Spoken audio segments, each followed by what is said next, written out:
में से एक सबसे प्रमुख विषय है। तो ग्राम सभा के जो विषय जानने हैं तो 11वीं अनुसूची आपको देखनी पड़ेगी, जो संविधान की 11वीं अनुसूची है, जिसमें 29 विषय हैं। और उनमें से कौन कौन से विषय हैं, क्या क्या हैं। उनमें से करीबन 18 विषय जो ऐसे हैं जो आर्थिक विषय हैं। और उन्हीं सब आर्थिक विषयों में कोऑपरेटिव काम करती है या कर सकती है। उन विषयों पे काम करके हम जो है ग्राम सभाओं को मजबूत कर सकते हैं, ग्रामीण व्यवस्था को मजबूत कर सकते हैं। लेकिन जो देखा गया है कि कोऑपरेटिव फेल होती हैं, और जो हमारा ये पंचायती राज तंत्र जो है ये सही काम नहीं कर पाता, ये भी फेल होता है। और साथ ही साथ जो हमारी ग्रामीण व्यवस्था है उसमें चुनाव कई सारे झगड़ों को खड़ा कर जाता है। तो इनको अब हम तीनों को जोड़कर देखने और समझने का प्रयास यहाँ पे आज करने वाले हैं।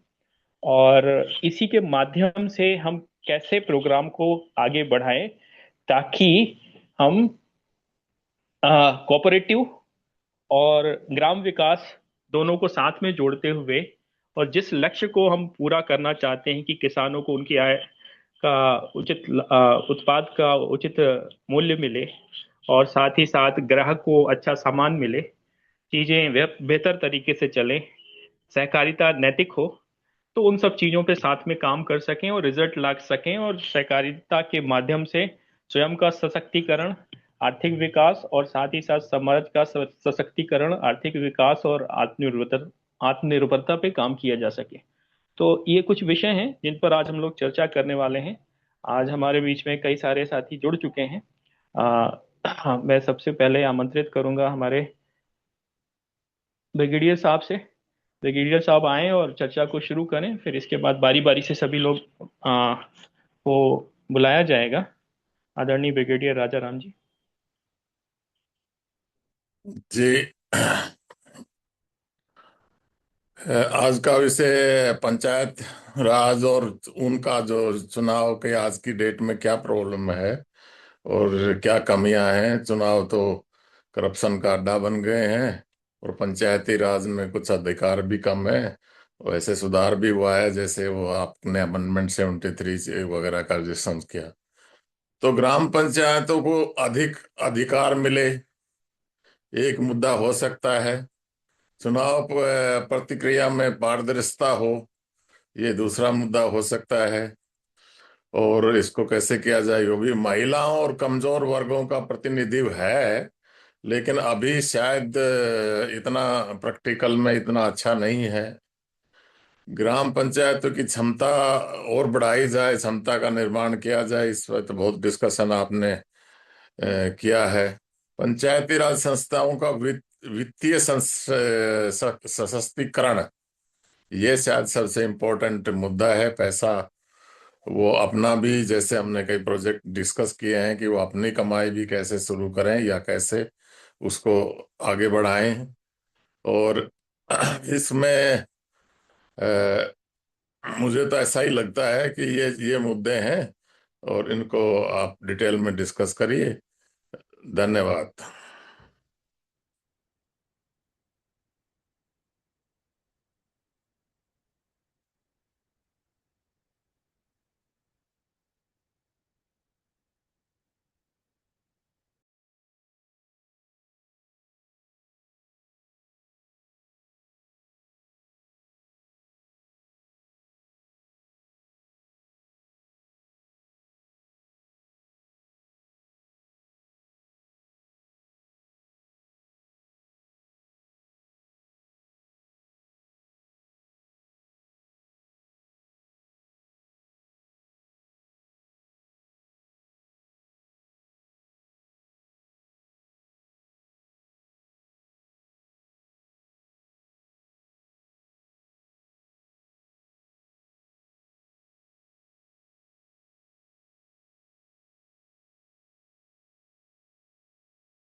अभिषेक जी, मेरी आवाज नहीं आई थी क्या?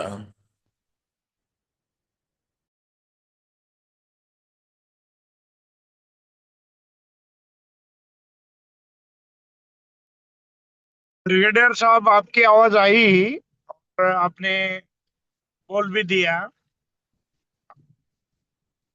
जी सर, जी सर। हाँ। और अभिषेक जी की आवाज नहीं आ रही है अभी। अच्छा अच्छा सर, आप चालू कर लो।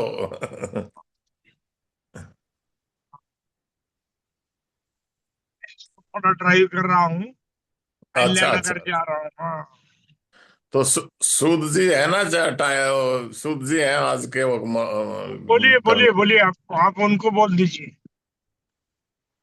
सूद जी, मेरी आवाज आई थी क्या? मैंने जो दो तीन पॉइंट बताए हैं वो बता दिए। अभी मैं इसमें पथमेड़ा में थोड़ा बिजी हूँ, तो आप आगे बढ़ाइए।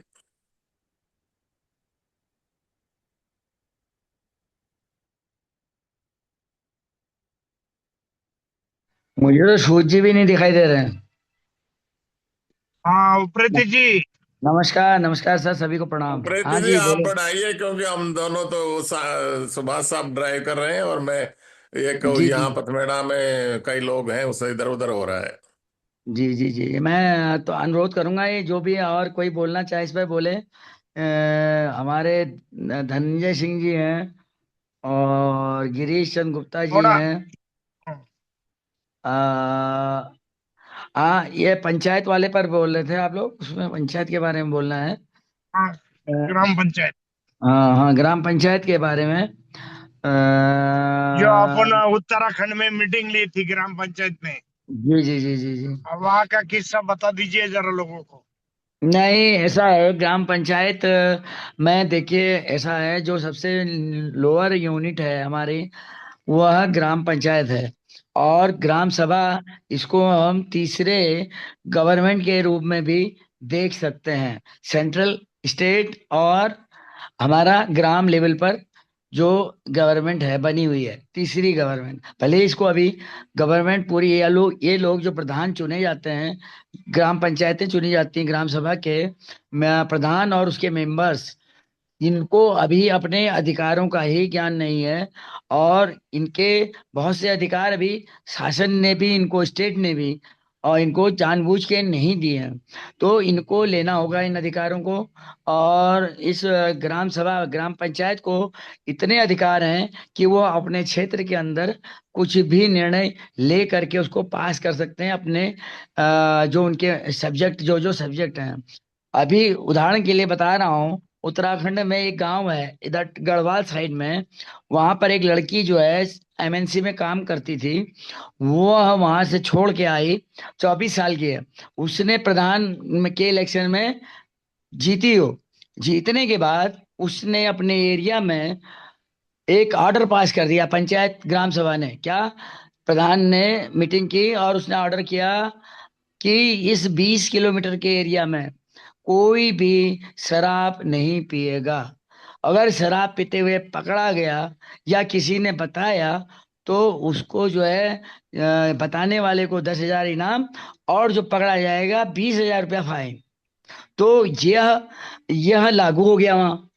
यह लागू हो गया। इसको न कोई स्टेट गवर्नमेंट खत्म कर सकती है, न सेंट्रल गवर्नमेंट, क्योंकि यह पंचायत ग्राम सभा की एक पावर है। वो अपने क्षेत्र के अंदर निर्णय ले सकती है। इन अधिकारों को हमें ग्राम पंचायत वगैरह को समझाना होगा, गांव गांव में इनको अवेयर करना होगा प्रधानों को। और अभी प्रधान क्या करते हैं, वह पार्टी से एफिलेटेड हो जाते हैं, और उनका ऊपर से लेके नीचे तक की सेटिंग होती है। कोई भी स्कीम आती है, वो स्कीम केवल जेब में भरने के लिए होती है, वह प्रैक्टिकल फील्ड में नहीं उतर पाती है। तो उसमें क्यों नहीं उतर पाती है, उसका रीजन ये है कि प्रधान जो है, जो प्रधानीगिरी में पैसा खर्च करता है, उसका वसूली भी उसे करना है। एक तो वो गलत कर रहा है, उसने इतने पैसे खर्च कर देता है, जबकि प्रधान के लिए जो 1.25 लाख 1 लाख का लिमिट है, वो कहीं 10-10 लाख भी हो रहे हैं, कहीं इससे भी ज्यादा हो रहे हैं। तो ये पैसा वो जो फिर क्या करता है, उसे रिकवरी करता है। और ग्राम सदस्यों को ये भी नहीं मालूम है कि उनके क्या अधिकार हैं। वो प्रधान जी को बहुत बड़ा मान के उसके प्रति नाराजगी ना हो करके उससे कुछ कहेंगे नहीं, और क्षेत्र जैसा का तैसा रहता है। जबकि हर ग्राम सभा के मेंबर को यह अधिकार है, 2/3 मेजोरिटी से हुए किसी भी प्रधान को उसकी गलती अगर नहीं मानता है तो उसको बाहर कर सकते हैं। लेकिन ये आज तक कभी मैंने कहीं भी नहीं देखा है। उत्तराखंड की तो हालत बड़ी बदतर है। अभी मैं देखा, एक 3 गांव के ग्राम पंचायतों के 3 प्रधान हैं, लेकिन उनको तीसरा, उनमें से 2 इनएक्टिव हैं। और जो तीसरा है वह तीनों गांव का पंचायतों का काम देख रहा है, और उसकी लिंकिंग टॉप पर है। और वहां से सारी स्कीम आ रही हैं, पैसा खा रहे हैं आनंद से, और आनंद से जी रहे हैं। तो हमारी कोऑपरेटिव अगर बन जाती है और हम लोग ईमानदारी से अगर काम करते हैं, हमारे ब्लॉक लेवल पर और पंचायत लेवल पर कोऑपरेटिव बनती है, हमारे वहाँ समूह बन जाते हैं, तो कम से कम ये अवेयरनेस भी हम उनको इसके लिए भी अवेयर करते करेंगे, और उनको अपने अधिकारों के बारे में भी जानकारी देंगे। और शायद हो सकता है जो भ्रष्टाचार अभी हो रहा है, इस पर हम अपने कोऑपरेटिव के माध्यम से भी रोक लगा सकें, और हमारा गांव का भी स्थिति का सुधार होगा। एक गांव को हम आदर्श गांव बना सकते हैं। धन्यवाद।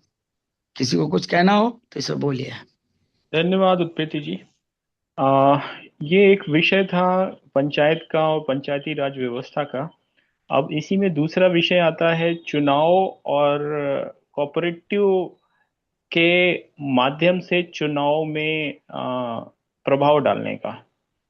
तो क्योंकि कोऑपरेटिव व्यवस्था को हम लोग आगे बढ़ाने का प्रयास कर रहे हैं, और वो हर क्षेत्र में, तो किस तरीके से जो नैतिकता आधारित कोऑपरेटिव जो है उसको हम आगे बढ़ा करके आ, ये जो पंचायती राज व्यवस्था है उसको बेहतर करने में, और साथ ही साथ हम किस तरीके से लोगों को आर्थिक आय के नए साधन देने में काम कर सकते हैं, इसका क्या मॉडल हो सकता है, किस तरीके से हम जाएं।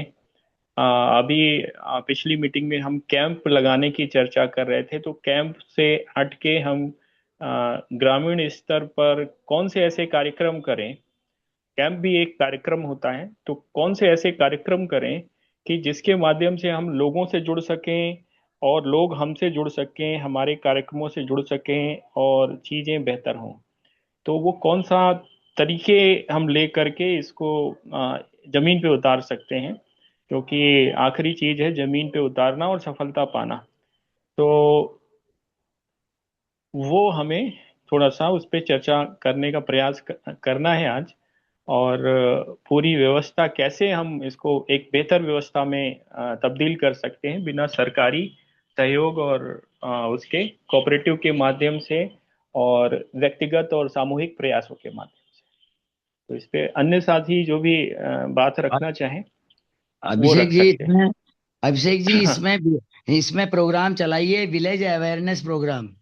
विलेज अवेयरनेस प्रोग्राम में एजुकेशन, मेडिकल, और ग्राम सभा के ग्राम सदस्यों के सबके अधिकार, उनको जानकारी देना, एजुकेशन और पर्यावरण, सब कुछ उसमें डालिए आप, तो मेरे ख्याल से ये सक्सेस हो जाएगा। जी, विलेज अवेयरनेस प्रोग्राम, ठीक, या अवेयरनेस प्रोग्राम उसको बोल लेते हैं।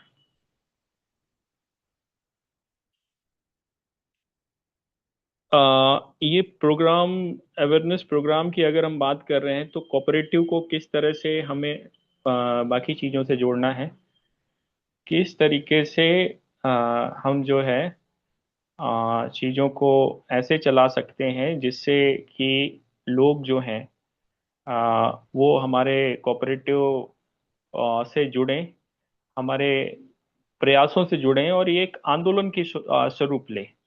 क्योंकि जो लक्ष्य है इसको, जिसे बोलते हैं ना सहकारिता आंदोलन, आ, तो ये एक सहकारिता आंदोलन कैसे बनाया जाए जिसमें सभी विषय सम्मिलित हो सके। इसमें ये कोऑपरेटिव का एक एक कोऑपरेटिव का ही एक विंग बनेगा जो अवेयरनेस के लिए होगा। कोऑपरेटिव के जो डायरेक्टर्स जो भी हैं उसमें, जैसे हमने कभी कहा था आपसे, रेट फिक्स वाली कमेटी बन गई, एक अवेयरनेस वाली बन गई, एक नहीं मार्केटिंग नहीं, वाली प्रेजेंटिंग। उत्पत्ति जी ऐसे नहीं, ये तरीका नहीं है। तुरंत जंप नहीं करना है। हम क्या करते हैं, इसको बारी बारी सभी से सुन लेते हैं, और फिर इसके बाद कैसे बनेगा क्या बनेगा उसको बनाया जाएगा। अभी जो बाकी और साथी हैं, वो 18 लोग जुड़े हुए हैं, तो सभी के विचार आ जाएं, फिर इसके बाद उसको एक स्वरूप देने के लिए हम लोग शुरू करते हैं। तो ये तरीका, अगर ये प्रक्रिया लेंगे तो हम शायद ज्यादा अच्छे ढंग से इसको कर पाएंगे। जी जी। जी। अन्य साथी प्रशांत गुप्ते जी। सर मेरा कहना ऐसा है कि हम गांव गांव में जाने से अच्छा है हम कॉलेज के अभी जैसे कॉलेज के स्टूडेंट अभी जो नए नए वोटर्स है उनके हम्म। दिमाग में ये बात है, तो वो जल्दी हो जाएगा। और कॉलेज में इकट्ठा हर घर का छोकरा आपको मिलेगा और माँ बाप अपने छोकरे के इशारे पे चलते हैं कि वो समझ जाएगा घर में जाके। हम गांव में जाएंगे तो झगड़ा हो जाएगा राज सेवक इनसे उनसे। उससे अच्छा है कॉलेज में जाके जो नए वोटर्स होने वाले हैं उनके दिमाग में ये डाले और उनको अपने से जोड़े, या हम विचार उनसे उनके सिर में डाले ताकि वो अपने घर में जाके वो उसको उसके बारे में चर्चा करेगा हर। ऐसा मेरा कहना है। धन्यवाद। जी। और कोई इस पे विचार कैसे हम लोग कर सकते हैं? जैसे प्रशांत जी ने सर दिया कि हेल्थ कैंप करें, तो कौन से और तरीके हो सकते हैं?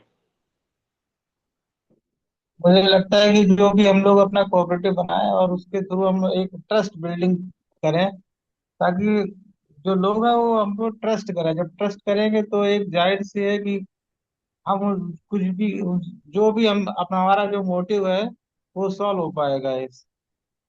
हम्म। जी।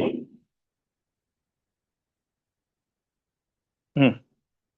अन्य साथी धनंजय जी, गिरीश चंद्र गुप्ता जी, आ, गोपाल प्रसाद जी।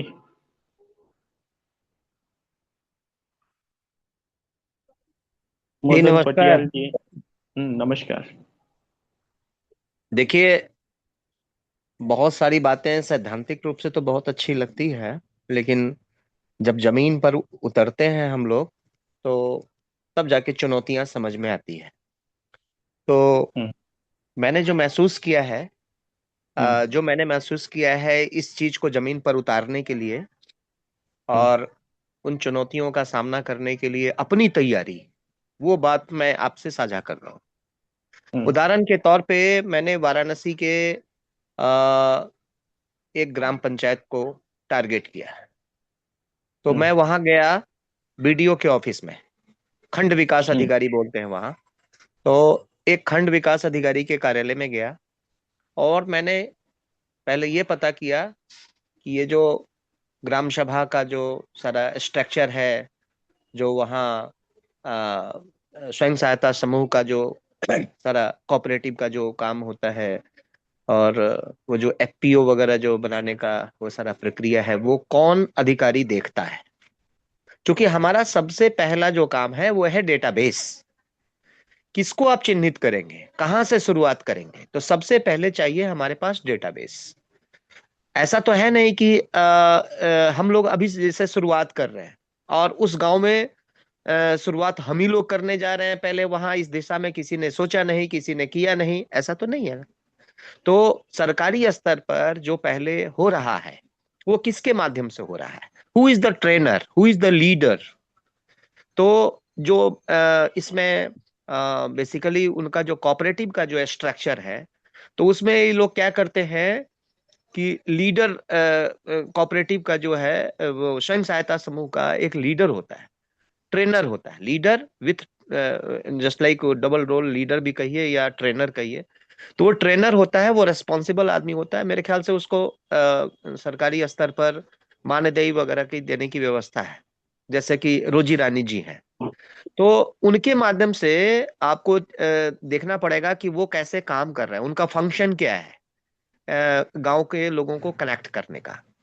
अब वहां पर उनके पास ना पूरी सूची होती है, तो मैंने जिस गांव को चिन्हित किया था, तो मैं अपने साथी के साथ गया था, तो मैंने फिर खंड विकास अधिकारी से अनुरोध किया, तो उन्होंने मुझे ऑर्डर कर दिया संबंधित अधिकारी के पास जाने के लिए। फिर मैंने उनसे अनुरोध किया कि मैं इस एरिया में अपना जो है नेटवर्क मैं विस्तार करना चाहता हूँ कोऑपरेटिव का, तो उसके लिए मुझे आपकी सहायता चाहिए और फिर आप मुझे वो सहयोग प्रदान करें। तो जब मैंने उनसे ये किया तो उन्होंने मुझे लिस्ट दे दिया।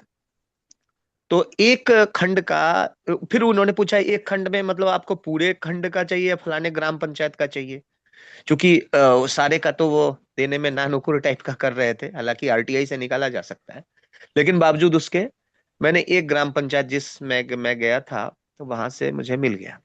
मिलने के बाद उन्होंने मुझे, जो डीलिंग ऑफिसर था, उसने महिला थी, उन्होंने मुझे बताया कि इसमें सबसे ज्यादा एक्टिव कौन है, तो सबसे ज्यादा एक्टिव कौन है या लीडर कौन है।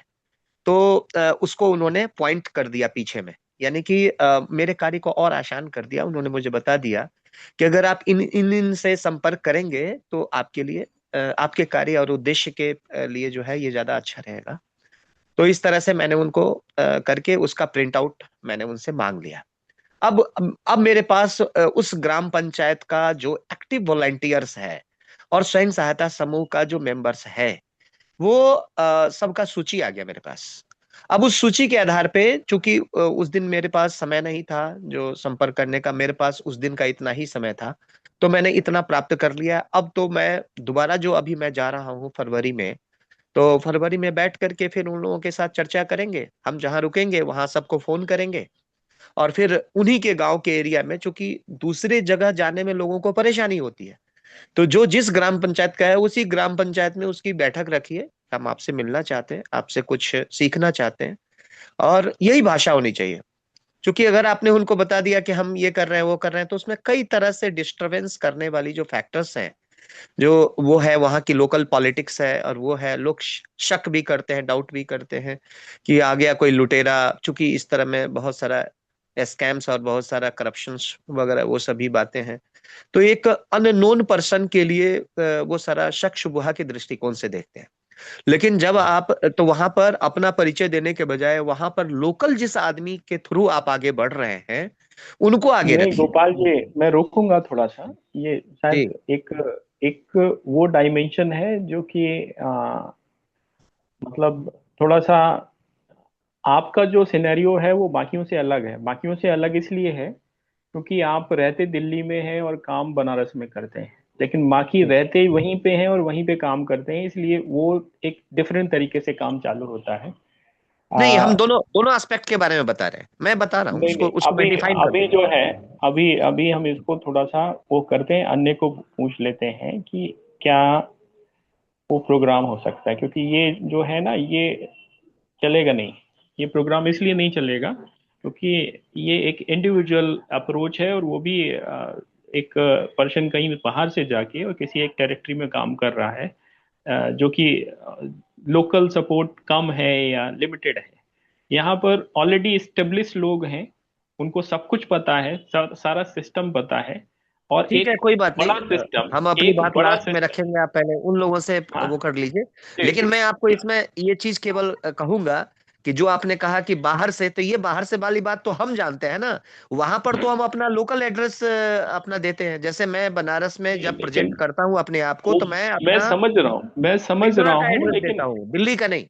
हाँ, मैं समझ रहा हूँ, मैं सारी बात समझ रहा हूँ, लेकिन ये क्या है ठीक है, कि कोई बात नहीं, आप दूसरे अंदर की परेशान बात कीजिए। आपको आपको मालूम है ना, कि अंदर की बात तो आपको मालूम है कि क्या लिमिटेशन है आपकी। हम्म। जी सभी को नमस्कार। जी ये जो आपका विषय है ग्राम सभा और वार्ड सभा, ये बहुत ही ज्वलंत विषय है और इसके बारे में आम लोगों को पता नहीं है। जो 1992 में संशोधन हुआ है उसमें ग्राम सभा को तीसरी सरकार माना गया है। और वो ग्राम सभा क्या है, वो उस पर्टिकुलर एरिया में जो वार्ड में जो वोटर हैं वो ग्राम सभा है। और वो ग्राम सभा तय करेगी कि हमारा लीडर कौन होगा, और वहाँ मतलब क्या, वहाँ क्या होना है उस एरिया में, क्या समस्याएं, उन समस्याओं का समाधान क्या है, वो लोग तय तय करेंगे। और सरकार उसमें बाध्य है कि उनकी जो मांग है उसको पूरा करने में बाध्य है सरकार। तो ये जो संशोधन हुआ है 1992 में, इस संशोधन के बारे में लोगों को जानकारी देने की आवश्यकता है।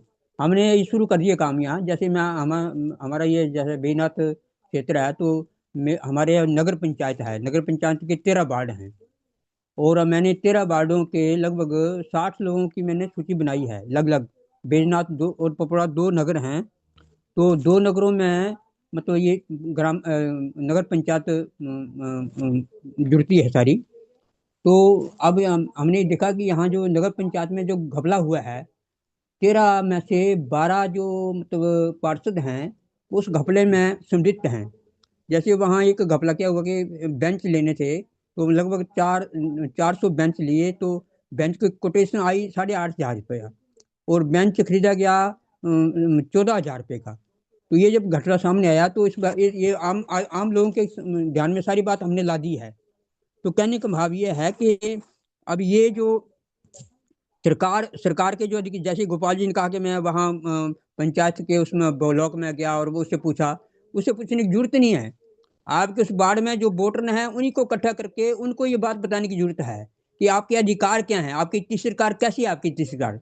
जैसे पहली सरकार लोकसभा है, तो लोकसभा का प्रधानमंत्री जो है, उसी प्रकार दूसरी सरकार विधानसभा का मुख्यमंत्री है, और उसी प्रकार ये ग्राम सभा का जो अध्यक्ष होगा वो वहाँ के वोटर चुनेंगे उसको, वहाँ का मुख्यमंत्री भी वही होगा, वहाँ का प्रधानमंत्री भी वही होगा, और वहाँ का ग्राम सभा का अध्यक्ष भी वही होगा। तो इसलिए तीसरी सरकार माना गया इसको। अब ये लोगों को जानकारी देने की आवश्यकता है। अब लोगों को जब ये जानकारी मिल जाएगी तो सारी समस्याएं हल हो जाएंगी। अब ये ग्राम सभा को जो तीसरी सरकार है उसमें उस पर्टिकुलर एरिया में क्या चाहिए, क्या आवश्यकता है, वो कौन तय करेगा, भी तय करेंगे। कहाँ स्कूल चाहिए, कहाँ सड़क चाहिए, कहाँ पानी चाहिए, कहाँ बिजली चाहिए, कहाँ क्या समस्या है, उस समस्या का समाधान वो करेंगे, और सरकार को बाध्य होकर के उसको पूरा करना पड़ेगा। तो ये बात जो है लोगों के ध्यान में लाने की आवश्यकता है।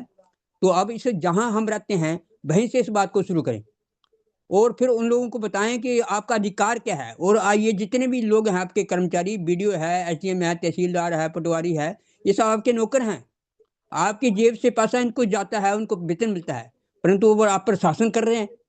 तो इसलिए ये बात जो है जब लोगों को ध्यान में आएगी तो लोग जागृत भी हो जाएंगे, और लोगों को अपने अधिकार का पता चल जाएगा, और फिर समस्याओं का समाधान वहीं होने लग जाएगा। तो ये बात है, ग्राम सभा को उसको जागृत करने की जरूरत है, और ये जो विषय है इस विषय को आम लोगों के पास ले जाने की आवश्यकता है। लोगों को पता ही नहीं है उनका अधिकार क्या है, किसी सरकार क्या है। तो ये हमारा दायित्व बन जाता है कि हम इस विषय को लोगों के पास ले जाएं। पहले अपने अपने ग्राम पंचायत में लोगों को इकट्ठा करें, उसके बाद फिर ब्लॉक में इकट्ठा करें, और उसके बाद तहसील में, धीरे धीरे डिस्ट्रिक्ट तक जाएगा। फिर ये अपने आप लोग उसमें जागृत हो जाएंगे। अभी यहाँ हिमाचल में क्या है कि स्मार्ट जो मीटर हैं बिजली के, वो लगाने का शुरू हो गया काम, तो हमने उसका विरोध किया। अब उस विरोध के बावजूद क्या हुआ कि लोग जो है वो सड़कों पर उतर आए। अब हमने उनको बताया कि स्मार्ट मीटर जो है वो आप, क्योंकि पहले तो आपको मिल मिलेगा ठीक, फिर धीरे धीरे बिल बढ़ता जाएगा। मुझे दिल्ली में बताया कि बंद जो मतलब मकान है उसका भी 2-2 लाख रुपया बिजली का बिल आ रहा है। तो ये बात जो है लोगों को ध्यान में लाने की, जब हमने इस विषय को उठाया तो लोग सड़कों पर उतर आए। अब लोग प्रदर्शन कर रहे हैं, उसका विरोध कर रहे हैं। तो ये बातें जो हैं, सारी बातें, ये हमारा दायित्व बन जाता है कि वस्तु स्थिति जो है वो लोगों को बताई जाए। लोगों को जानकारी है नहीं, तो ये हम चाहते हैं कि इसको हम अपने स्थान से शुरू करें। जैसे आप दिल्ली में हैं तो दिल्ली से शुरू किया जाए, मैं हिमाचल में हैं तो मैं हिमाचल से मैं शुरू कर रहा हूँ, जहाँ जहाँ उप्रेती जी वहाँ वहाँ से शुरू करें। तो ये ग्राम स्वराज्य जो है जब लोगों की जानकारी में आ जाएगा तो लोग अपने आप हमारे साथ आ जाएंगे।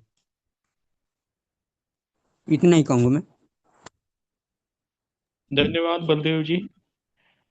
ये विषय के कई सारे पहलू हैं। गोपाल जी ने बताया वो एक पहलू था, बलदेव जी ने बताया वो एक पहलू था। इसमें जब कोई कार्यक्रम किया जाता है तो कार्यक्रम के हमको उसकी इकोनॉमिक्स को भी समझना पड़ता है कि हम इस जो इकोनॉमिक इसका कॉस्ट है उसको कैसे हम अरेंज करेंगे, कैसे व्यवस्था करेंगे, उसकी आर्थिक व्यवस्था कैसे करेंगे। तो ये विषय जो है, ये विषय हम थोड़ा सा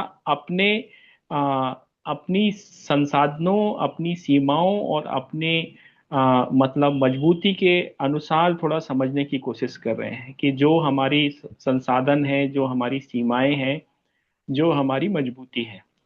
तो अभी इसमें अगर हम उन सारे पक्षों को ध्यान से देखते हैं तो एक बात तो स्पष्ट हो जाती है कि हम अगर इसको करना चाहते हैं तो इसमें हमें एक चीज का ध्यान रखना है कि कोऑपरेटिव के तरीके से जाएं या किसी भी तरीके से जाएं, हमें पहले ये ध्यान रखना पड़ेगा कि ये कार्यक्रम जब हम इसको जमीन पे उतारने के लिए आगे बढ़ेंगे तो हमें वो आर्थिक चीजें भी, आर्थिक पक्ष भी हमको ध्यान रखना पड़ेगा। हम एक कार्यक्रम को किसी एक गांव में चलाना चाहते हैं, जागरूकता अभियान है, तो उसके लिए क्या क्या चीजों का खर्चा आने वाला है और वो पैसा किस तरह से व्यवस्थित किया जाएगा, किस तरह से अरेंज किया जाएगा, किस तरीके से हम उसको उस कार्यक्रम के आउटपुट लेके उठेंगे। यहाँ सिर्फ और सिर्फ जागरूकता से आगे की बात है, उनको अपने साथ जोड़ना है, उनको अपने सहकारिता के कार्यक्रम से जोड़ना है, उनको जागरूक करना है, उनको शुद्ध उत्पाद उपलब्ध कराना है, और अगर वो किसान हैं तो उनकी आय वर्धन करने का भी साधन तैयार करना है। तो ये सारे कई विषय इसमें सम्मिलित हो जाते हैं, और ये सारे विषय जो मिलकर हैं एक बड़ी जटिल समीकरण बनाते हैं। अगर हम उस समीकरण को हल कर पाए और उसका समाधान लेकर निकल पाए तो बिल्कुल हम लोग सफल हो जाएंगे। और जो अभी पिछले हफ्ते हम लोगों ने 1.25 लाख लोगों से जुड़ने का इस साल का प्रोग्राम बनाया है, उसको हम कर पाएंगे। अभी शक्ति क्या है? शक्ति ये है कि अगर हमारे पास कस्टमर रेडी है तो हम वो सभी उत्पाद बेच सकते हैं जो हमें लगता है कि हाँ ये इसके लिए उपयोगी है, और वो हमारे साथ जुड़ा हुआ है, हमारा एक एक विचारों से जुड़ा हुआ है, उत्पादों से तो जुड़ ही जाएगा। तो ये जो जागरूकता की बात है और लोगों में विश्वास जगाया जाए, ब्रांड वैल्यू बनाई जाए, सिर्फ बोलते हैं ब्रांड, वो ब्रांड कोई से भी हो सकता है, वो सोशल ब्रांड हो सकता है, वो कोऑपरेटिव ब्रांड हो सकता है, किसी एक विषय विशेष का ब्रांड हो सकता है। तो वो ब्रांड जो है, हम अपने ब्रांड को प्रमोट करते हुए लोगों को जोड़ेंगे, और साथ ही साथ एक अभियान, एक आंदोलन बना के करेंगे, तो संख्या हमारे पास लाखों में होगी, और उस लाखों की संख्या को हम इस माध्यम से जोड़ करके और कोऑपरेटिव को भी सफलतापूर्वक चला सकते हैं, और साथ ही साथ लोगों में जागरूकता का प्रसार करते हुए सारी चीजों को बेहतर कर सकते हैं। तो वो बिंदु, वो सिरे और वो बातें तलाशने का ये प्रयास है कि जिसके माध्यम से ये जो हमारी ग्रामीण व्यवस्था है, पंचायती राज व्यवस्था, और जो हमारी चुनाव व्यवस्था है उसकी खामियां, और जो हमारे कोऑपरेटिव के माध्यम से हम इन सब चीजों का कैसे समाधान निकाल सकते हैं।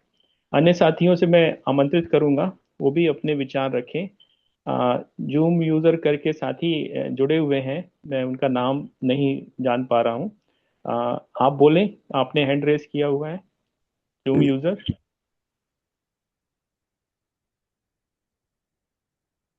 हेलो। सतपाल शर्मा है क्या? सत्यपाल शर्मा जी हो सकते हैं, या फिर ये फैजाबाद वाले शुक्ला जी हो सकते हैं। कौन है? आपने हैंड रेस किया है? नमस्कार सर। नमस्कार नमस्कार। मनोज शुक्ला, अयोध्या से। जी जी जी, मनोज जी। सबको प्रणाम। प्रणाम प्रणाम।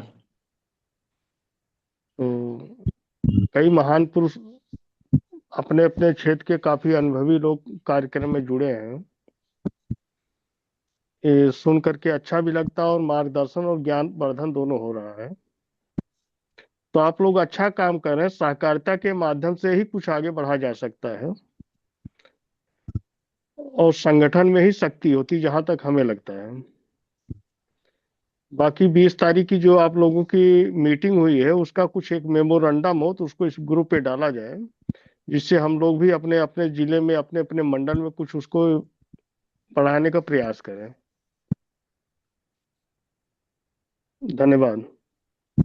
धन्यवाद। 20 तारीख की जो मीटिंग हुई है उसके मिनट्स आप लोगों को जल्दी भेजे जाएंगे। आ, कल परसों में शायद 26 तारीख को आपको उपलब्ध करा दिए जाएंगे, क्योंकि उसको बनाने की जिम्मेदारी मुझे ही दी गई थी, लेकिन मुझे समय नहीं मिल पा रहा है, इस वजह से वो काम अभी पेंडिंग पड़ा हुआ है। आ, वो 26 तारीख को मिल जाएंगे, और 26 तारीख को कई महत्वपूर्ण चीज़ों पे घोषणाएं होंगी, क्योंकि 15 अगस्त को हम लोगों ने इसका अनाउंसमेंट किया था कोऑपरेटिव का, और 15 अगस्त से 26 जनवरी का सफ़र जो है उसमें कई सारी चीज़ों हुई हैं, अच्छी हुई हैं, और उसी को अब हम लोग आगे बढ़ाएंगे 26 जनवरी के बाद। तो 26 जनवरी को कुछ महत्वपूर्ण घोषणाएं भी होंगी, जो कि 20 तारीख की मीटिंग में लिए गए निर्णयों पर आधारित होंगी। तो वो सारी चीज़ें सभी को उपलब्ध करा दी जाएंगी। आज का जो विषय है, जो हमारे ग्राम सभा की व्यवस्था है, पंचायती राज व्यवस्था, और जो आज की चुनाव की ग्रामीण चुनाव की विसंगतियां हैं, उनको कोऑपरेटिव और अभियान के माध्यम से किस तरह से हम दूर कर सकते हैं, या उसको उस पे कमियों को कम करने में हम किस तरह से काम कर सकते हैं, कोऑपरेटिव को किस तरह से मजबूत कर सकते हैं, और किस तरह से एक अभियान बना के लोगों को आर्थिक तौर पे और सामाजिक तौर पे, दोनों तौर पे मजबूती दी जा सकती है।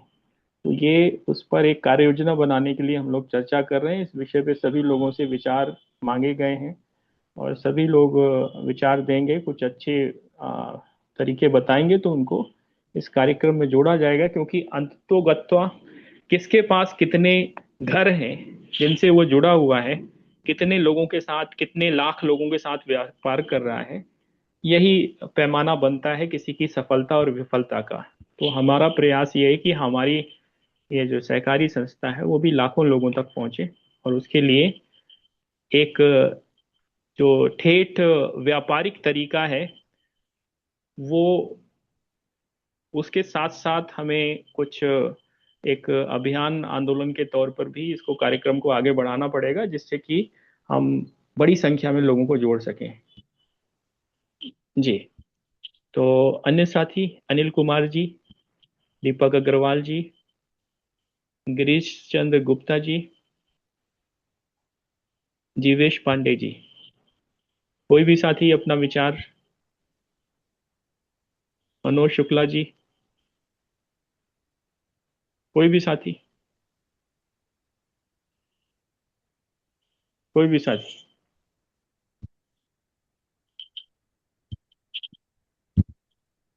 जी अभिषेक जी, जी जी जी। मेरा एक विचार ऐसा है हम्म कि मैंने एक प्रयोग किया इस साल 25-26 हम्म। में, जी। और ये प्रयोग के द्वारा मैं 100 से ज्यादा ग्राम पंचायत में हम्म मेरी एंट्री हो गई, हम्म। यानी मेरी नलांगिरी एग्रो एक्सपोर्ट कंपनी की। जी। हाँ, क्योंकि मुझे ग्राम में जाके काम करना था, और गांव ग्राम में प्रॉब्लम है ये मैं 30 साल से जानता हूँ, लेकिन इसके लिए क्या करना है। हम्म तो हमने जो हमारा मॉडल का प्लॉट किया है, हम्म मॉडल प्लॉट, तुअर का मॉडल का प्लॉट, अरहर का, हम्म गेहूं का मॉडल का प्लॉट, चने का मॉडल का प्लॉट, सरसों का मॉडल का प्लॉट, ये विभिन्न गांव में किया है, एक गांव में नहीं किया। और सभी गांव का एक ग्रुप भी बनाया मैंने, और वो ग्रुप के हम मीटिंग लेते हैं, और मीटिंग लेके उनको सुझाव देते हैं। फिर हमने उनको बोला कि अपने अपने गांव में अभी अपन एक बीज बैंक चालू करेंगे, और बैंक समूह से अपन जुड़ेंगे। है, देखने के लिए आप लोगों को बोला। अभी हाल में अपना प्लॉट 5,000 लोग देखे गए हैं। अमरावती में गए, नागपुर में गए, यवतमाल में गए, वर्धा में गए, तो अपना टूर का प्लॉट देखने लायक है, देखे गए। और चिया सीड का प्लॉट है, वो देखने लोग आ रहे। तो ये जो अपन नए कार्यक्रम करेंगे और गांव में जुड़ जाएंगे, और जुड़कर एक मॉडल खड़ेंगे, 1 एकड़ हो, 2 एकड़ हो, 5 एकड़ हो, 50।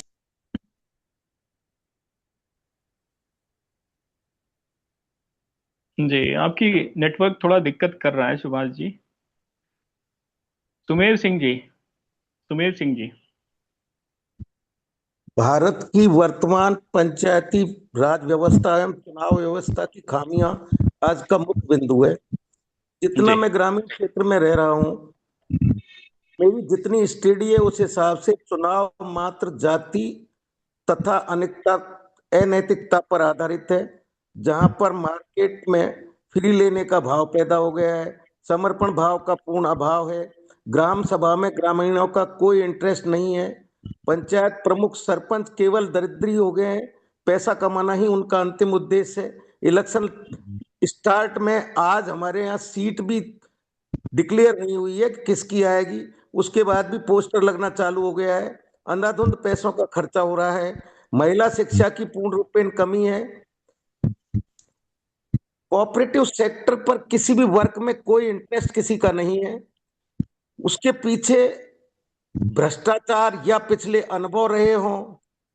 इसके सुधार के सुझाव जो मैं जितना समझा, जब तक सोच और संस्कार समाज में पैदा नहीं होंगे, जब तक इस पर मुझे परिवर्तन की कहीं आशा की किरण दिखाई नहीं देती।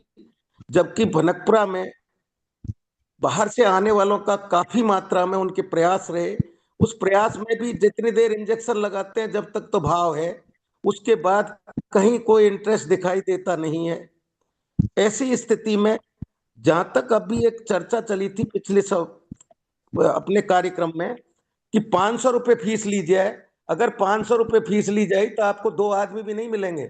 हमारा भाव ये हो गया है कि अगर आपको कैंप लगाने हैं, आप फ्री में कैंप लगाइए। उन कैंपों में अगर आपके रिजल्ट आना चालू होगा तो लोग आपको पैसा और ज्यादा दे देंगे। लेकिन अगर आपने 500 रुपये लेकर कैंप लगाए तो ग्रामीण क्षेत्र में 5 आदमी भी आएंगे, देख के आपको चले जाएंगे।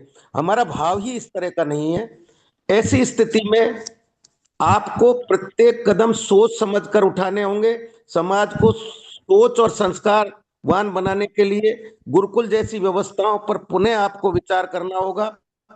नर्सरी जैसे कोऑपरेटिव सेक्टर पर अगर आपको डेवलप करने हैं तो बाईबैक की व्यवस्था का जब आप प्रलोभन दे देंगे तो कहीं आशा की किरण ये दिखाई देती है कि ऐसा हो सकता है। मेरा तो इतना ही आपसे कहना है। धन्यवाद। धन्यवाद।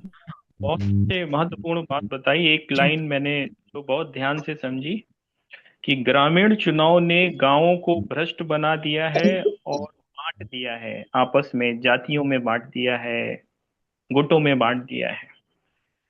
ये सार है।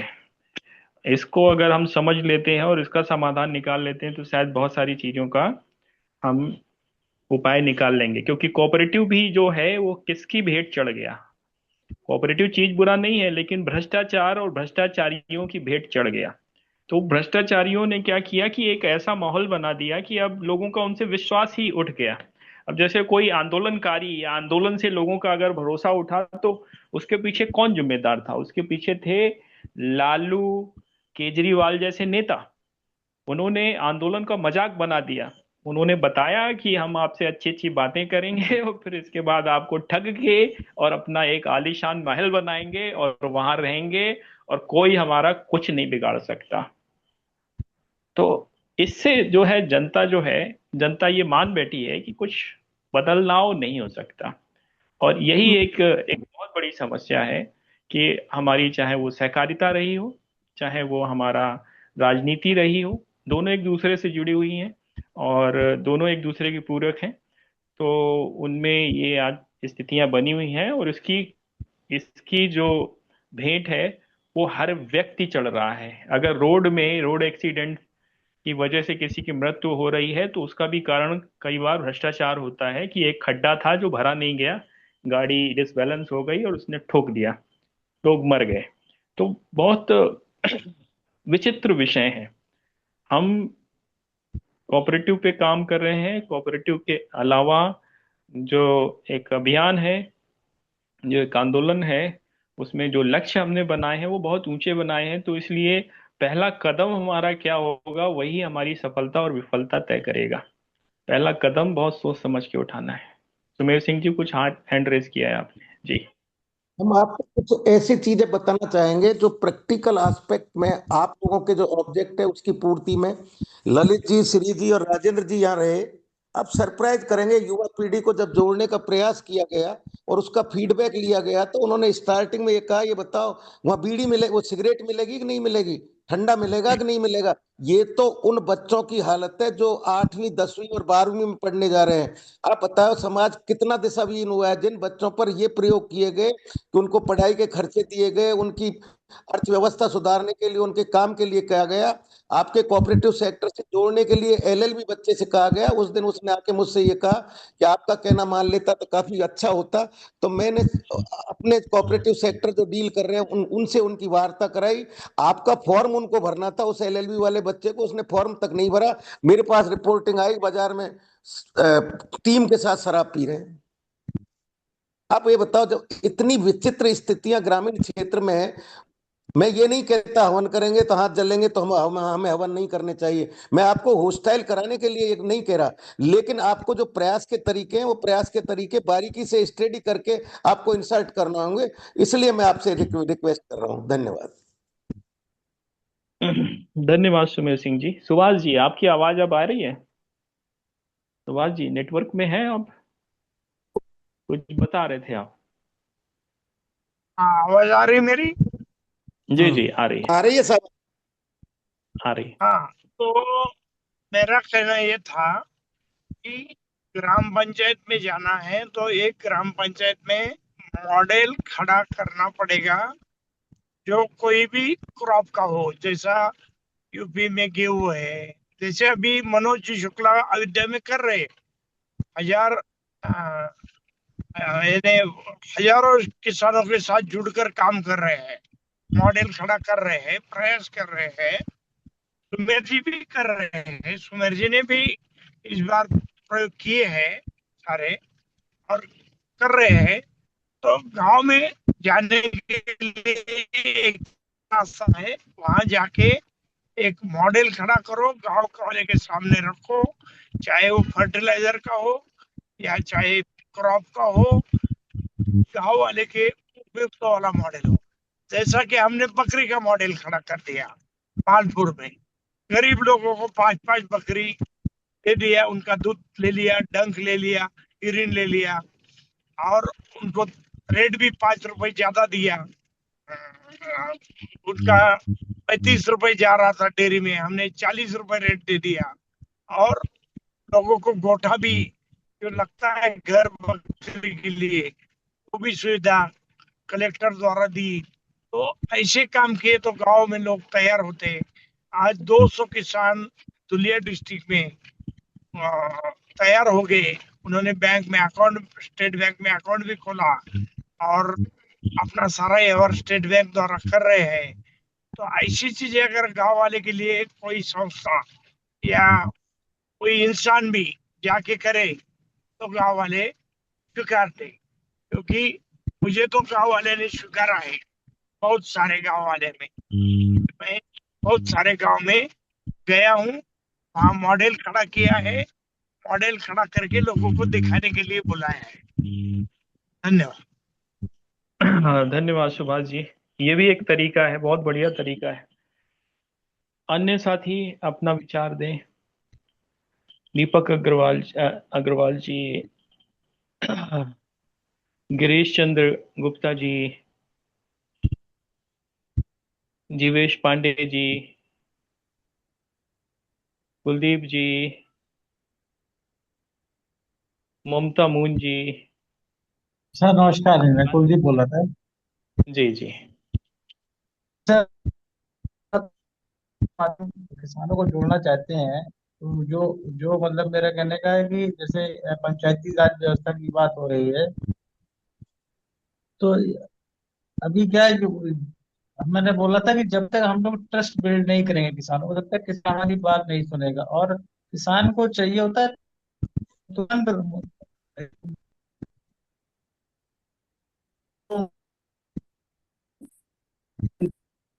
ट्रस्ट करते हैं। अब अभी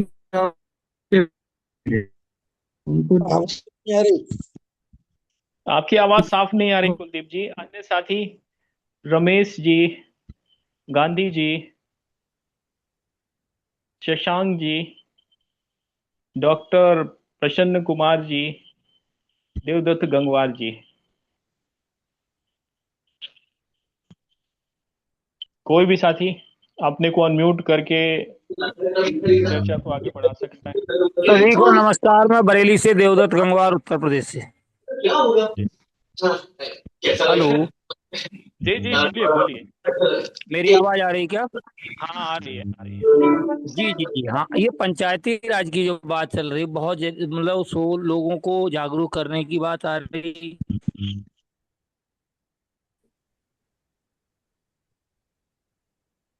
आदरणीय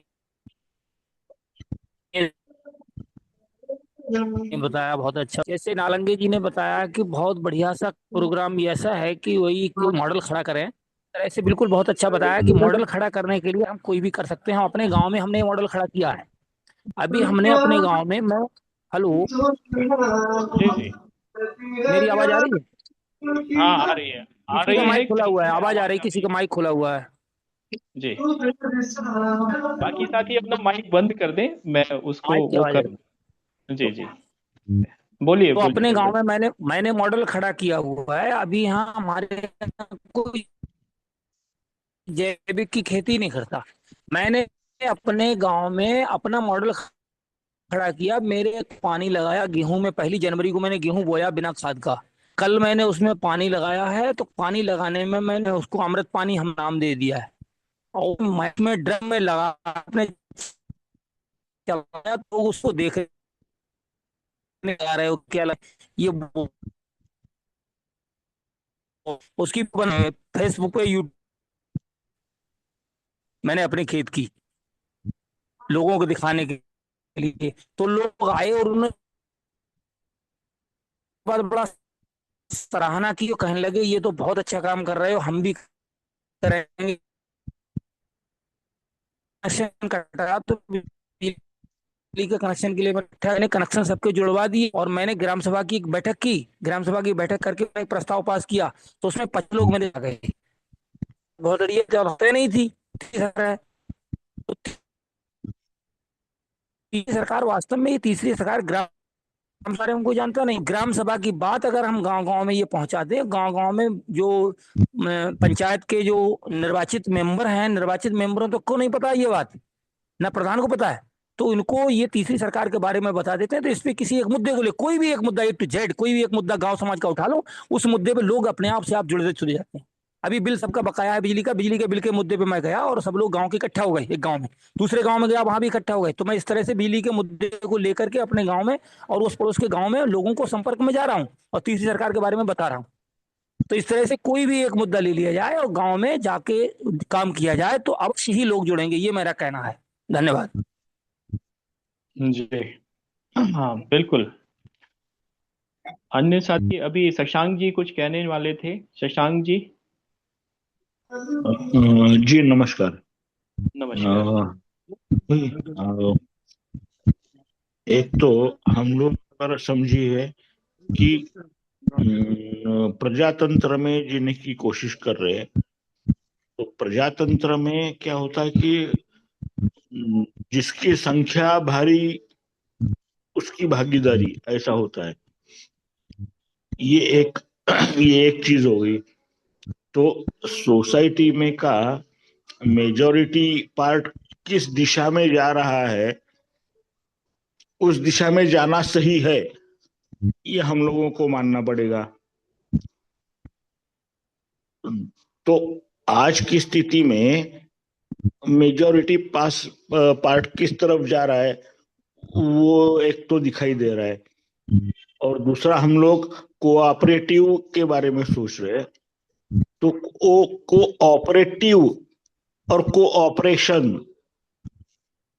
के बीच में का फर्क जो है वो मैं नहीं समझ पा रहा हूँ। कोऑपरेशन एक चीज है और कोऑपरेटिव कोऑपरेटिव में क्या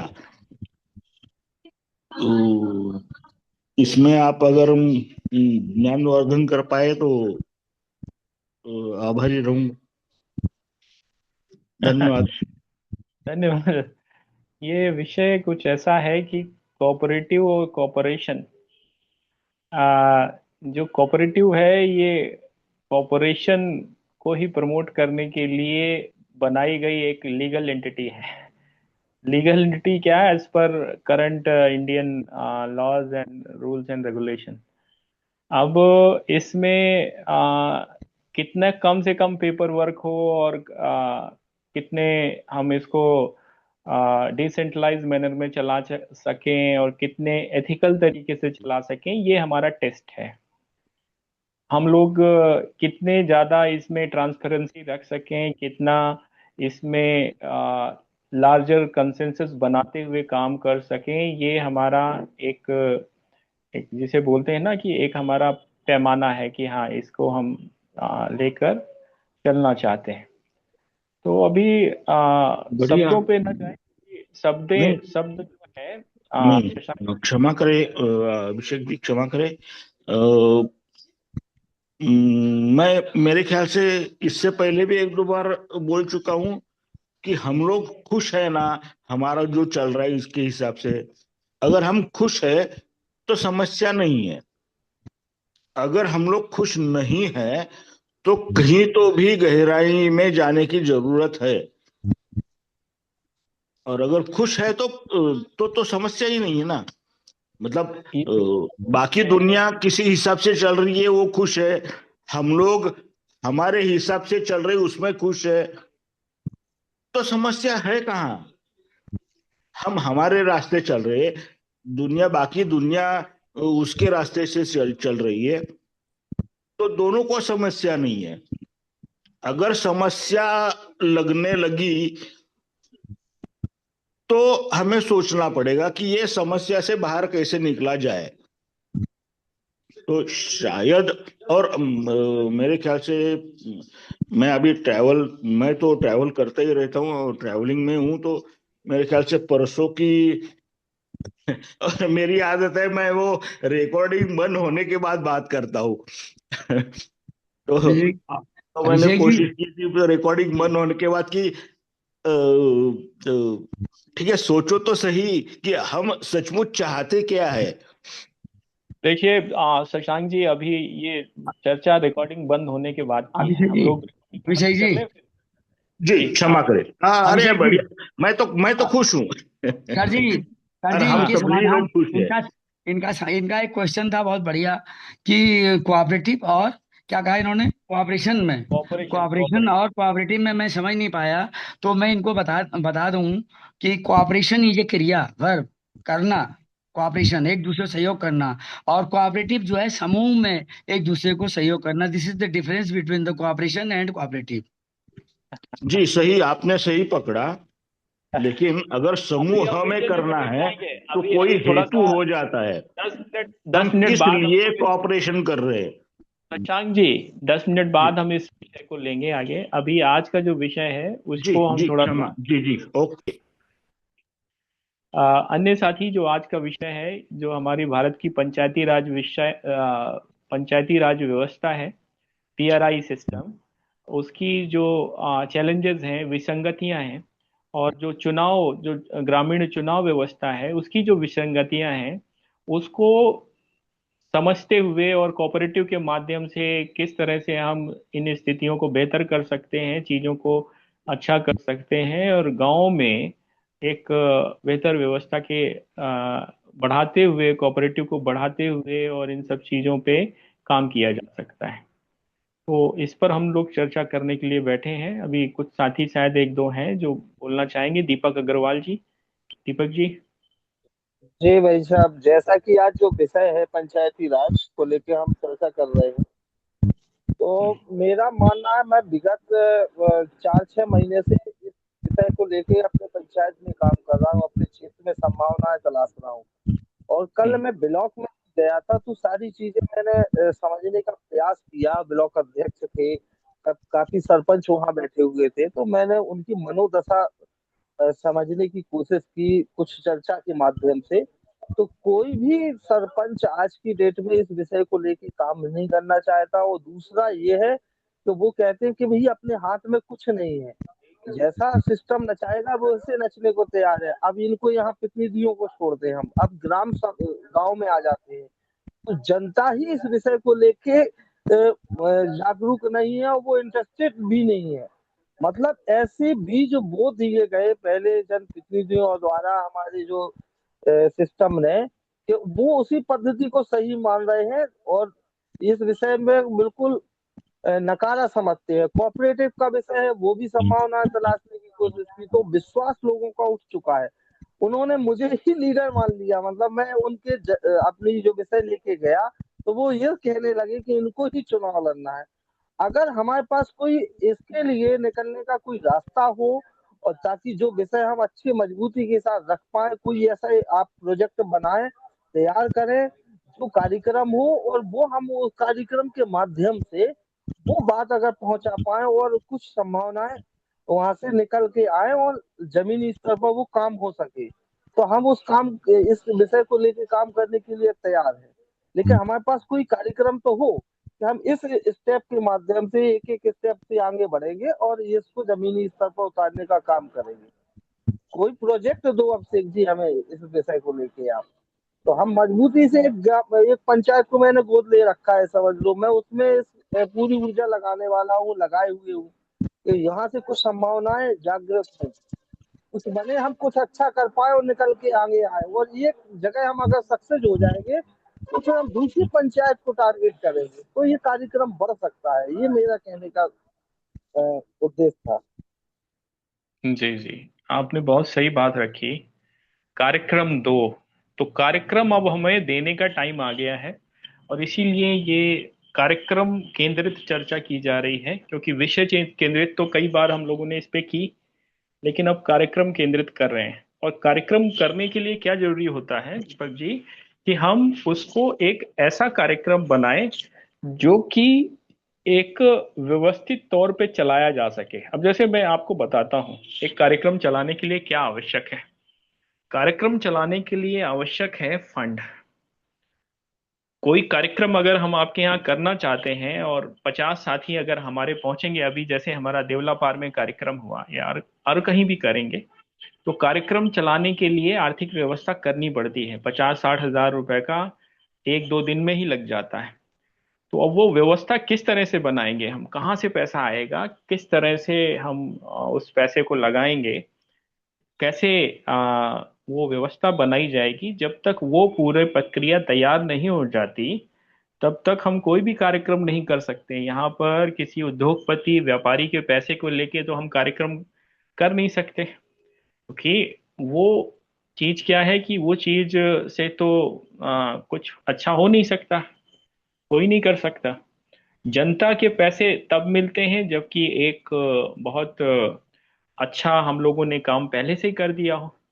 तो अभी इस व्यवस्था को चलाने के लिए, कार्यक्रम को लगाने के लिए, वो सारी प्रक्रियाएं और सारी व्यवस्थाएं खड़ी करने के लिए जो चीजें आवश्यक हैं, कहाँ से वो होंगी, उनका अरेंजमेंट कहाँ से होगा, किस तरीके से हम उसको जुटाएंगे, कौन सी चीजें हम वहाँ प्रमोट करेंगे, और उनसे ग्रामीणों को क्या लाभ होगा, जुड़े अन्य लोगों को क्या लाभ होगा, और हमारे पूरे कार्यक्रम और आंदोलन को क्या लाभ होगा, कोऑपरेटिव को क्या लाभ होगा, ये सारे पहलुओं पर काम करके ही कार्यक्रम लॉन्च किया जाएगा। और उसको लॉन्च करने के लिए ये महत्वपूर्ण हो जाता है कि हम एक उसको ऐसा कार्यक्रम बना लें जिसमें कि ये सारी कार्यक्रम की आवश्यकताओं की पूरी पूर्ति स्वतः जो कार्यक्रम से जुड़े हुए लोग हैं या उसके बेनिफिशरीज हैं उनके माध्यम से की जा सके। हमें किसी दूसरे के आगे पैसा हाथ फैलाने की आवश्यकता ना रहे। तो ये सारे कुछ विषय हैं जिनको जब तक इनका समाधान नहीं निकलता तब तक कोई भी कार्यक्रम, 1-2 कार्यक्रम तो हम कर सकते हैं, लेकिन उसको एक अभियान और एक उसको एक मोमेंट के शेप में या उसको एक क्रमिक प्रक्रिया के तौर पे नहीं चलाया जा सकता। एक कार्यक्रम तो हम लोग कर ही रहे हैं, हर महीने कर रहे हैं, 1 या 2। तो वो तो कर सकते हैं, लेकिन अगर हम उसको चाहें कि एक वो कॉन्टिन्यूअस प्रोग्राम चले और देश के कई हिस्सों में एक साथ चले, तो वैसे के लिए पहले पूरी व्यवस्थाएं तैयार करनी होगी। इसीलिए व्यवस्था बनाने पे काम चल रहा है और चर्चाएं चलती रहती हैं। तो चर्चाओं से ये स्पष्ट और होता है कि हाँ, इनमें क्या क्या चीजें जोड़ी जाएं जिससे कि ये और व्यवस्थाएं बेहतर हो सकें। गिरीश चंद्र गुप्ता जी, जीवेश पांडे जी, ममता मून जी, गांधी जी। जी बढ़िया, आपने अच्छा सुझाव दिया। इसी प्रकार से ही काम होना चाहिए कि स्टेप बाय स्टेप। और लिसनिंग बहुत जरूरी है कि भी मेरा ही होना चाहिए, ऐसा कोई ये नहीं है। सब मिलके काम करेंगे तो ही उसको कोऑपरेटिव बोलेंगे। जी और ये समझने की बात है और अंडरस्टैंडिंग की बात है। तो ये कार्य करते रहना चाहिए और चर्चा होनी चाहिए। चर्चा में ही हमारा कुछ हल निकल सकता है, समाधान हो सकता है, राह मिल सकती है। जी, धन्यवाद। धन्यवाद गांधी जी। ममता मून जी, ममता मून जी, आपने हैंड रेज किया हुआ है।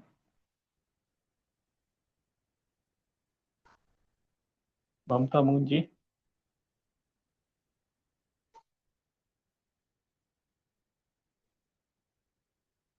आपको आवाज आ रही है?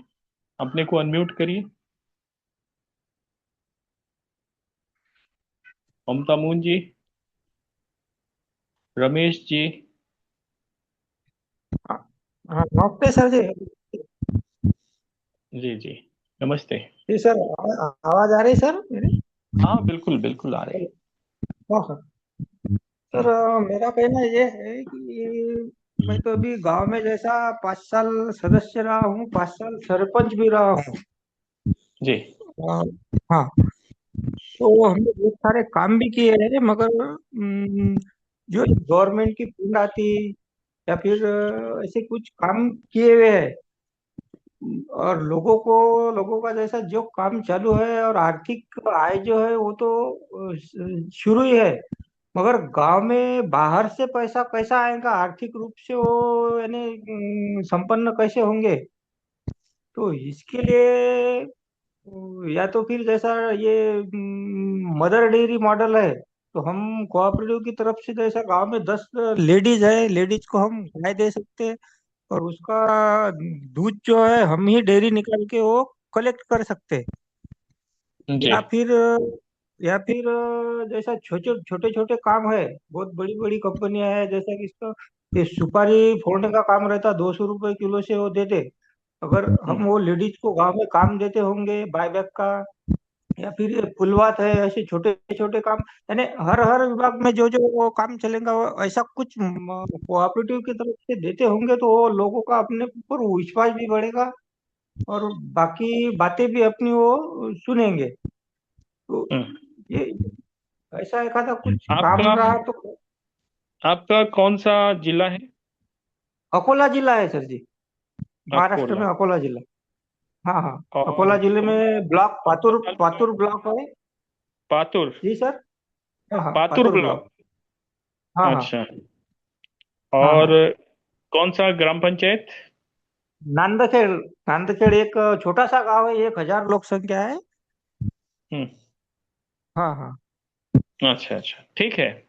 तो अभी अभी जो है, जो आपने विषय रखा, यही असली चीज है कि हम किस हाँ हाँ। तरीके से लोगों का फायदा करा पाए और हाँ पैसा हाँ। किस तरह से बाहर से आए। तो दो तरीके से हो सकता है।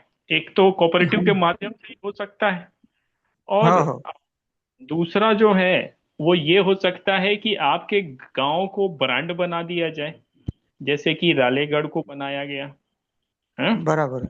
हाँ हाँ। जब कोई गांव ब्रांड बन जाता है तो वो फिर क्या होता है कि वो एक टूरिस्ट स्पॉट भी बन जाता है, वहां पे लोग आने लगते हैं। और हाँ साथ ही जी। साथ बहुत सारे लोग जो होते हैं वो अपनी आ, होता है, उनको भी लगता है कि यहाँ पे हम भी कुछ करें, हम भी कुछ करवाएं। इस बराबर तरह से बाहर का फंड आने लगता है। तो एकदम। ये दो तरीके मुख्य हैं, इसके अलावा भी बहुत सारे तरीके होते हैं। उसमें क्या होता है कि एनआरआई जो होते हैं, हम्म। या माइग्रेंट्स होते हैं जो बाहर रह रहे होते हैं वो अपना गांव अडॉप्ट करते हैं, उनको प्रोत्साहित किया जाता है। ऐसा भी और हो सकता है। के लिए क्या है कि जैसे आपका जो गांव है, आपका गांव अकोला में हाँ। है, तो यहाँ पे साल में कोई एक ऐसा कार्यक्रम गांव में किया जाए जिसमें कि सभी बाहर रहने वालों को बुलाया जाए, जितने हाँ भी हाँ। बाहर, चाहे वो मुंबई रहते हैं, हैदराबाद रहते हैं, पुणे रहते हैं, दिल्ली रहते हाँ हैं, दुबई रहते हाँ। हैं, या अमेरिका और यूरोप में रहते हैं, सबको बुलाओ कि भाई साल में एक बार आओ जरूर, ये हमारे गांव का हाँ कार्यक्रम, गांव में कुल देवी का पर्व मनाइए, कुछ भी करिए। इस तरह हाँ की रहता ना। इस तरह की यात्राएं होती हैं गांव में, कुछ गांव में होती हैं। ये है। जी। तो ना, ये कुछ तरीके हैं जिसकी वजह से, जिस तरह से हम लोग जो है लोगों को आकर्षित कर सकते हैं गांव की तरफ, और गांव में हाँ। पैसा लाया जा सकता है, गांव को मजबूत किया जा सकता है।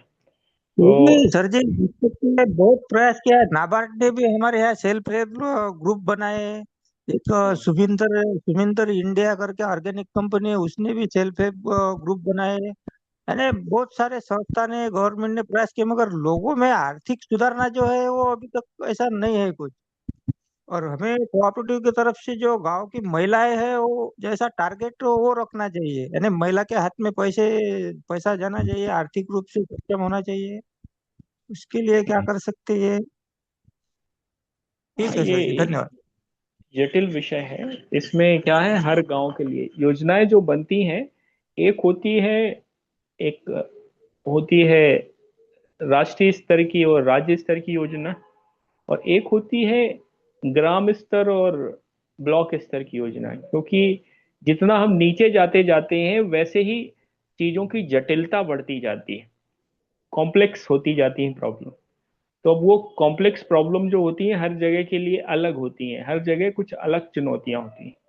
तो उन चुनौतियों को समझते हुए हमें कार्यक्रमों को आगे बढ़ाना होता है, और फिर इसके उसमें काम करना होता है। तो अभी ये सारी जो प्रक्रिया है, वो प्रक्रिया ये है कि मैक्रो से माइक्रो की तरफ बढ़ रही है, और मैक्रो से माइक्रो की तरफ मतलब बड़े से छोटे की तरफ बढ़ रही है। तो जैसे जैसे हाँ हम छोटे पे जाते जाएंगे, तो वहां पे क्या चीजें महत्वपूर्ण हो जाएंगी, वहां पे हमारी महत्वपूर्ण हो जाएंगी नेटवर्किंग। हम हमारा जो छोटा समूह है वो कितने बड़े समूह से जुड़ा हुआ है। अगर आपका कोई गांव का ग्रुप है, अगर वो देश के एक सबसे मजबूत समूह से जुड़ जाए, या ऐसे समूह हाँ से जुड़ जाए जिसका देश और दुनिया में पहुंच हो, तो उसके माध्यम से वो छोटा समूह बहुत कुछ कर सकता है। इसी तरीके से जो दूसरी चीज है कि उसकी पहुंच कैसे हम बढ़ा सकते हैं, किस तरीके से हम उस पर काम कर सकते हैं, ये सारे विषय जो हैं कोऑपरेटिव के अंदर आते हैं, उसी से हैंडल हो जाते हैं। क्योंकि जी सर। आज का विषय जो था वो ग्राम चुनाव था, और जो पंचायती राज व्यवस्था की खामियां थी, ये हम लोग बात कर रहे थे। अभिषेक मूल जी। विषय ये है कि इस पर अभी बहुत काम करने की आवश्यकता है, हाँ, और अगर हम इस पे सही से काम कर पाए तो सहकारिता भी बेहतर होगी, गांव भी बेहतर होगा, लोगों की आर्थिक स्थिति भी बेहतर होगी, सब कुछ बेहतर होगा। अंत में कोई एक एक चीज विचार, मैं कहना चाहता हूँ अभिषेक जी। ऐसा विकृति जी, है। आप ही कार्यक्रम को समापन करेंगे, आप ही हाँ इसको हाँ, मैं समाप्त कह करें। देता हूँ, चलिए। मैं एक चीज कहना चाह रहा हूँ कि जितने आपने बताए सब साधन तो ठीक है, लेकिन एक चीज का अगर हो जाए तो समस्या सुलझ जाएगी। वो क्या है कि जो कमीशन खोरी, गवर्नमेंट बहुत पैसा दे रही है, अगर उतना पैसा सही ढंग से अगर आप लगवा दें वहां पर गांव में, तो हर जगह का उद्धार हो जाएगा। इस पर कैसे निगरानी रखनी पड़ेगी, इस पर भी निगरानी रखनी पड़ेगी, क्योंकि पैसा तो गवर्नमेंट का है, आ जा रहे हैं सब। और उस पर अगर हम निगरानी रखते हैं अपने समूह के माध्यम से, या कोई ऐसी व्यवस्था बना दें कि जिसमें जो जो एडीओ जो नीचे के अधिकारी तहसीलदार ये सब होते हैं, एसडीएम एसडीएम, इन पर निगरानी रखी जाए, ये पैसा ना खा पाए। अभी उदाहरण बता रहा हूँ मैं आपको, अल्मोड़े का पिछले 10 दिन के अंदर की बात बता रहा हूँ। मैंने एक रोड बनी थी, हुई थी कि साहब डीएम से बात करी, तो वो रोड को सैंक्शन करा है। तो जिसको ठेका दिया गया, उस ठेकेदार को ने कहा कि मैं इसको बना दूंगा आपका पीछे का भी, आप परेशान मत होइए। लेकिन जिसने मुझसे कहा उसका नियत क्या थी? उसकी नियत ये थी कि उसने कहा कि साहब इसको कैंसिल करवा दीजिए आप। बाद में पता चला कि वही ठेका लेना चाह रहा है और वो वहां पर अपना उसका कुछ अपना अपना निजी स्वार्थ है और उसमें पैसा लगाएगा। और मुझे बाद में पता चला, तो मैंने जब उससे जो वहां पर नीचे उनका इंजीनियर था पीडब्ल्यूडी का, जो यही था, यही यही से बात करी, तो वो बताने लगा कि साहब आप जहाँ कहिए वहां मैं बना दूंगा, जो कहिए वो बना दूंगा, लेकिन इसको कैंसिल क्यों करा रहे हैं आप? फिर बाद में मेरे समझ में आई, जब ये कह रहा है कि सब बना देंगे तो ये कर क्यों कैंसिल करा रहा है? पता किया तो वहाँ ये चक्कर चल रहा है। तो ये तो हर जगह भ्रष्टाचार है, हमको इस पर नजर रखनी पड़ेगी।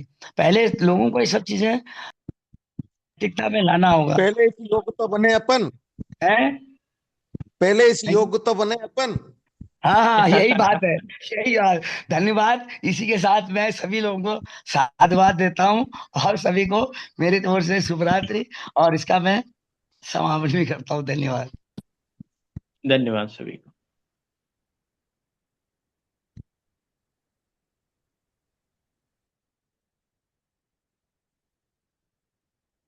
अभिषेक जी, हमने कुछ लिखित में दिया था, उनकी स्टडी करना आप।